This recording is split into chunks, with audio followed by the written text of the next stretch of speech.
সংসার জীবনের ঝামেলার শুরুটা হয় আমাদের বিবাহর বন্ধনের শুরু থেকে।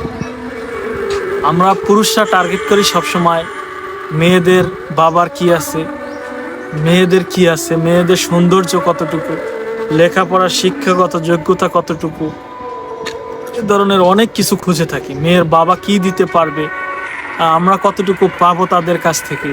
মেয়েরা খুঁজে থাকেন ছেলেরা স্মার্ট কিনা, চাকরি করে কোথায়, কি করে, আসলে তার ভিতরে মনুষ্যত্ব কতটুকু আছে, এ বিষয়ে কয়জনই বা সন্ধান করে। বিবাহর বন্ধনের শুরুতেই এই দেখা বোঝাপড়ার মধ্যেই হচ্ছে একটি বড় ভুল। আমরা বলে থাকি না, জাতের মেয়ে কালো ভালো। আসলে কি জাতের মেয়ে কালো হলেও ভালো, নাকি ভালো মেয়ের জাত ভালো?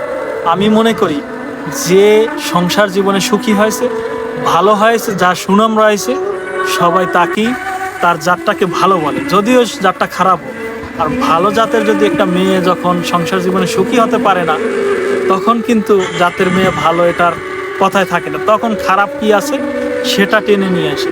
আমি যেহেতু গাড়ি চালক, আমি গাড়ি চালানোর পেশায় আছি, আমার ওস্তাদ বলতো আমাকে যে তুমি যত ভালো গাড়ি চালাও, যদি তুমি গাড়িটা কোনো কোথাও ঝামেলায় না পড়ে যাও, মানে ধাক্কা না লাগাও, ঘষা মাজা না লাগাও, অ্যাক্সিডেন্ট না করো, বাসায় যদি ঠিক মতো নিয়ে আসতে পারো, তুমি কি গাড়িটা আস্তে চালাইছো নাকি জোরে চালাইছো নাকি তাড়াহুড়ো করছো, এটা বড় বিষয় না।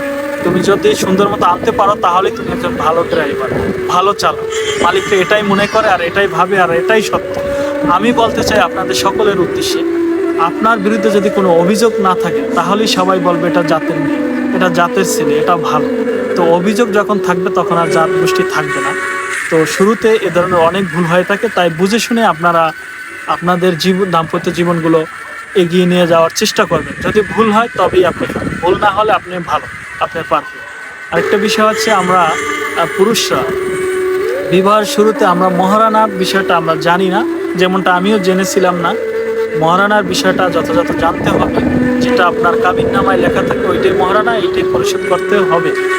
এখন মেয়েরা হচ্ছে কি, বর্তমান সময়ে মেয়েরা ছাড় দিয়ে দেয়, মাফ করে দেয়, নেয় না। কিন্তু যখনই ঝামেলায় জড়িয়ে যায়, যখন একটা মেয়ে ঝামেলায় জড়ায়, তখন একটা তার সাহস থাকে, আমার ওই 5 লাখ 10 লাখ 1 কোটি টাকা দিয়ে বিদায় করতে হবে, চান্দু এত সহজ না, তুমি আমাকে ছেড়ে দিবে।